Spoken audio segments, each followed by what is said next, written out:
Good morning everyone, welcome to study topic. मैं प्राची राज आप सभी का वेलकम करती हूँ स्टडी टॉपिक में। आज की क्लास में हम डिस्कस करेंगे 11 नवंबर 2024 के मोस्ट इंपोर्टेंट करंट अफेयर्स के क्वेश्चंस को, जो आप सभी के किसी भी कॉम्पिटिटिव एग्जाम के लिए काफी इंपोर्टेंट रहेंगे। और मैं बात करूं इस क्लास की पीडीएफ की, तो इस क्लास की पीडीएफ आप सभी को टेलीग्राम चैनल स्टडी टॉपिक पर मिल जाएगी और टेलीग्राम चैनल स्टडी टॉपिक का लिंक मैं आप सभी को डिस्क्रिप्शन में दे दूंगी। और क्लास के एंड में मैं आप सभी से एक क्वेश्चन भी मालूम करूंगी, जिसका आंसर आप सभी को कमेंट करके जरूर बताना है। तो आइए स्टार्ट करते हैं क्लास को और फर्स्ट क्वेश्चन की ओर आते हैं। यहाँ पर आप देखिएगा, हाल ही की रिपोर्ट के अनुसार अप्रैल से सितंबर तक 2024 में भारत का कोयला आयात कितने % बढ़ा है। तो बात हो रही है भारत के कोयले आयात की। तो भारत का कोयला आयात जो बढ़ा है अप्रैल से सितंबर 2024 तक, ये 8% बढ़ गया है। और यहाँ पर आप देखें, यहाँ पर आप न्यूज देख सकते हैं, द हिंदू का आर्टिकल है, अप्रैल से सितंबर में भारत का कोयला आयात 8% बढ़कर 140.60 मीट्रिक टन हो गया है। और नेक्स्ट क्वेश्चन देखिएगा, सदर सम्मेलन को हाल ही में किस राज्य के द्वारा राज्य उत्सव घोषित किया गया है।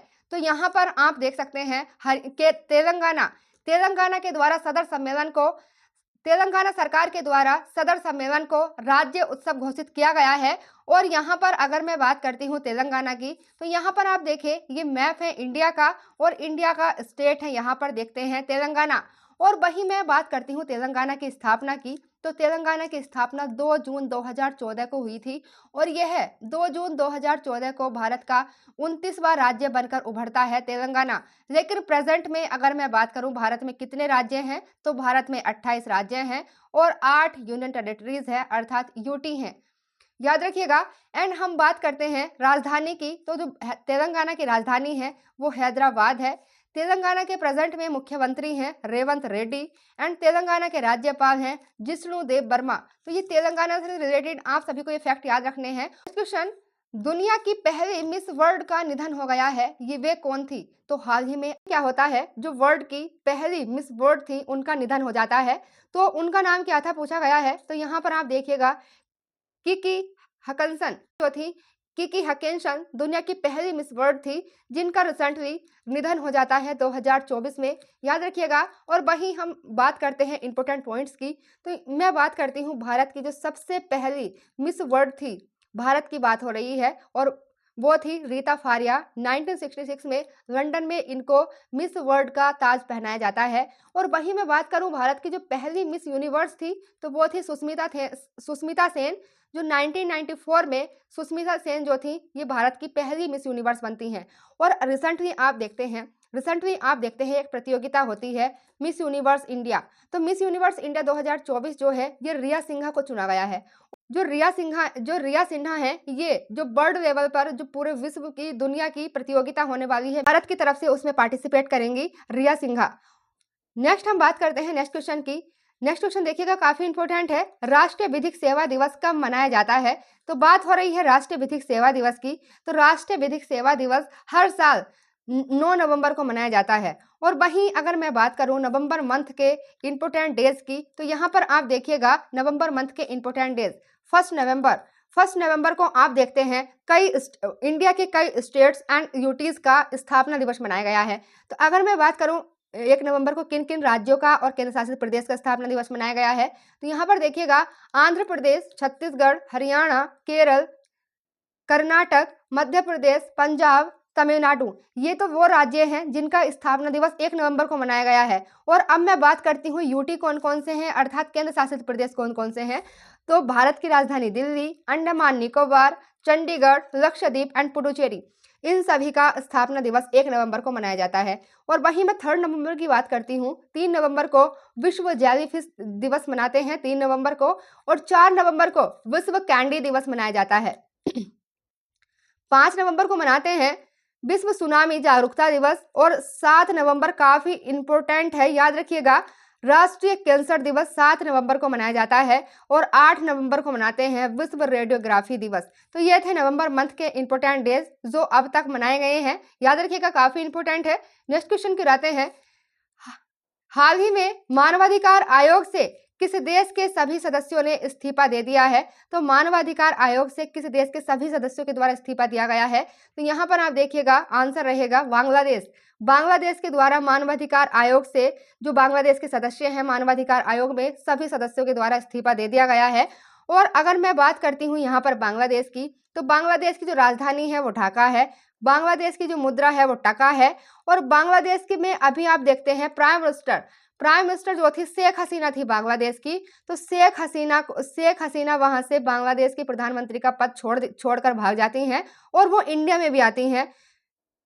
ये सभी आप सभी ने सुना होगा। और बांग्लादेश में जो स्टूडेंट्स हैं, स्टूडेंट्स को लेकर अभी काफी हलचल मच रही थी बांग्लादेश में। एंड नेक्स्ट क्वेश्चन की ओर आते हैं। Next question, global TB report के अनुसार भारत में टीबी के मामले में कितने परसेंट की गिरावट आई है? तो टीबी के मामले में जो भारत में गिरावट आई है वो कितने परसेंट की आई है? तो 17.7%। और यहाँ पर अगर मैं बात करती हूँ, यहाँ पर आप देखिएगा 2015 से 2023 तक टीबी के मामले में 17.7% की गिरावट आई है भारत में। और यह दर वैश्विक औसत गिरावट का 8.3% से दुगनी है। यह रिपोर्ट जो है WHO वर्ल्ड हेल्थ ऑर्गेनाइजेशन के द्वारा पब्लिश की जाती है। और इसके अकॉर्डिंग जो भारत की जो टीबी के मामले में गिरावट रही है वो 17.7% रही है। और ये 2015 से 2023 तक के आंकड़े हैं। और यहाँ पर मैं बात कर लेती हूँ WHO की, वर्ल्ड हेल्थ ऑर्गेनाइजेशन। इसकी स्थापना होती है 7 अप्रैल 1948 में वर्ल्ड हेल्थ ऑर्गेनाइजेशन की स्थापना होती है। और इसका मुख्यालय जनेवा में है, अर्थात स्विट्जरलैंड में। स्विट्जरलैंड के जनेवा में वर्ल्ड हेल्थ ऑर्गेनाइजेशन का हेडक्वार्टर है। याद रखिएगा, काफी इंपोर्टेंट है। एंड नेक्स्ट क्वेश्चन की ओर आते हैं। हाल ही में किसे 67वें ग्रैमी पुरस्कार से नामित किया है? तो 67वें ग्रैमी पुरस्कार के लिए जो नामित किए गए हैं ये किए जाते हैं 67वें ग्रैमी शंकर और रिकी केज, इन दोनों को ग्रैमी अवार्ड्स के लिए नामित किया गया है। एंड यहाँ पर अगर मैं बात करती हूँ इस अवार्ड्स की, ग्रैमी अवार्ड्स 2024 की, तो ग्रैमी अवार्ड्स का 67वें ग्रैमी अवार्ड्स की अगर मैं बात करती हूँ तो इसका जो आयोजन होगा ना वो 2 फरवरी 2025 में होगा।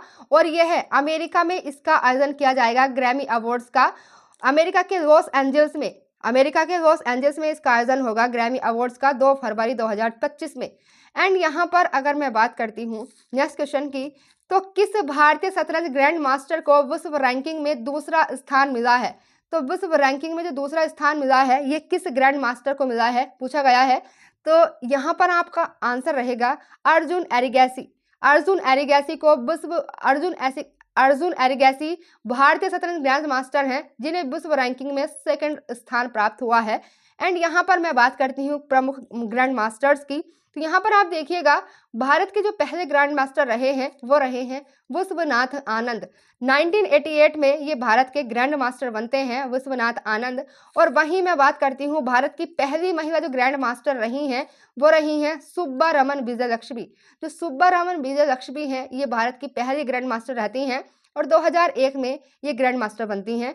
और वहीं अगर मैं बात करती हूँ जो सबसे कम उम्र के व्यक्ति हैं, जो सबसे कम उम्र के ग्रैंड मास्टर रहे हैं तो वो हैं डी गुकेश सबसे कम उम्र के व्यक्ति हैं जो ग्रैंड मास्टर रहे हैं, डी गुकेश।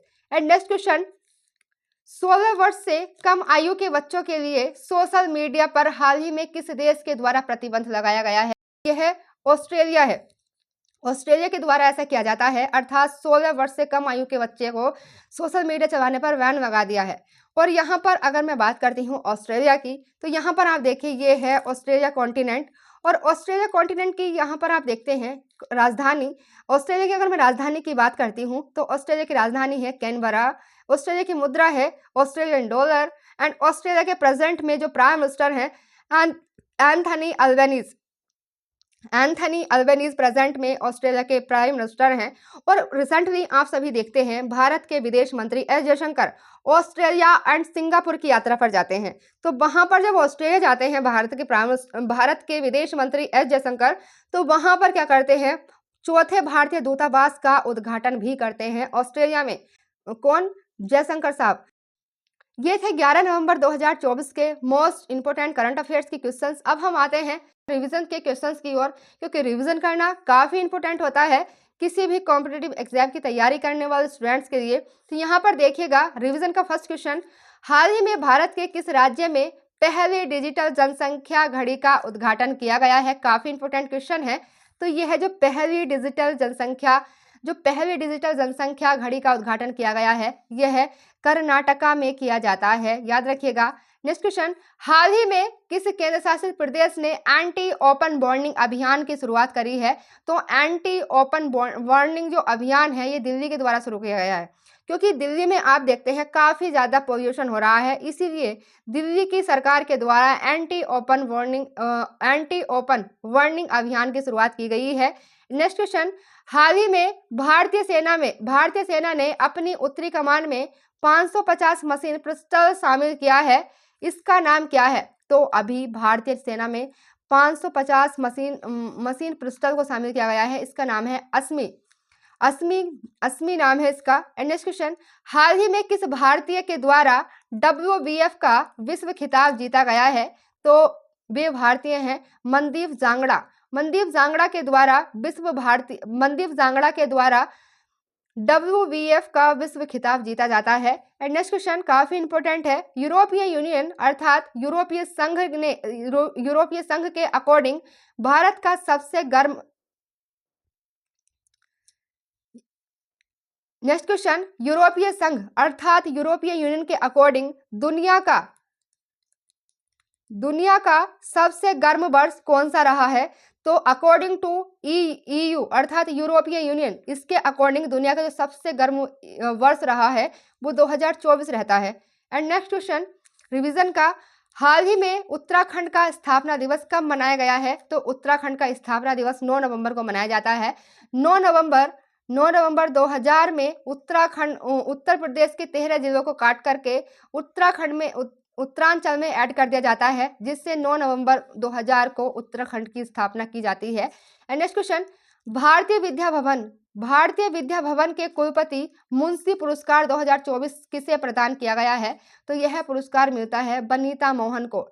नेक्स्ट क्वेश्चन काफी इंपोर्टेंट है, हाल ही में PV सिंधु बैडमिंटन सेंटर की आधारशिला कहां पर रखी गई है? तो PV सिंधु बैडमिंटन सेंटर की आधारशिला विशाखापट्टनम में रखी जाती है, और यह जो सेंटर है इसकी स्थापना करने की घोषणा जून 2021 में ही कर दी जाती है, PV सिंधु बैडमिंटन सेंटर खोलने की, ताकि खेलों को बढ़ावा दिया जा सके। इसकी घोषणा केंद्र सरकार के द्वारा जून 2021 में ही की जाती है। एंड नेक्स्ट क्वेश्चन, विशेष आर्थिक क्षेत्र की तर्ज पर हाल ही में विशेष शिक्षा क्षेत्र स्थापित करने की घोषणा की है, तो यह घोषणा उत्तर प्रदेश के द्वारा की जाती है।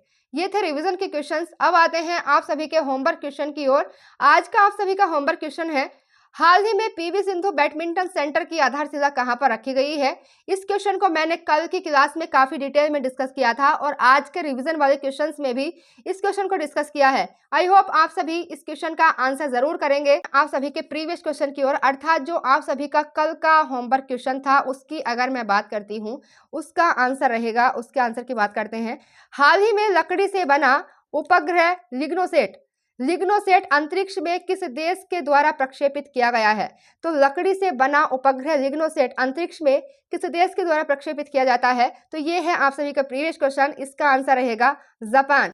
और वहीं मैं बात करती हूँ जापान की, तो जापान की जो राजधानी है वो टोक्यो है। टोक्यो जापान की राजधानी है, और जापान की मुद्रा है येन। याद रखिएगा, जापान से रिलेटेड आज की क्लास में हमने डिस्कस किया 11 नवंबर 2024 के करंट अफेयर्स के क्वेश्चंस को। आई होप आप सभी को हमारी वीडियो का कंटेंट पसंद आता होगा। अगर आप सभी को हमारी वीडियो पसंद आती है तो हमारी वीडियो को लाइक करें, शेयर करें एंड हमारे चैनल को सब्सक्राइब करें। और इस क्लास की जो PDF है आप सभी को Telegram channel study to peak पर मिल जाएगी, और उसका लिंक मैंने डिस्क्रिप्शन में दिया हुआ है। तो आज के लिए इतना ही, थैंक यू।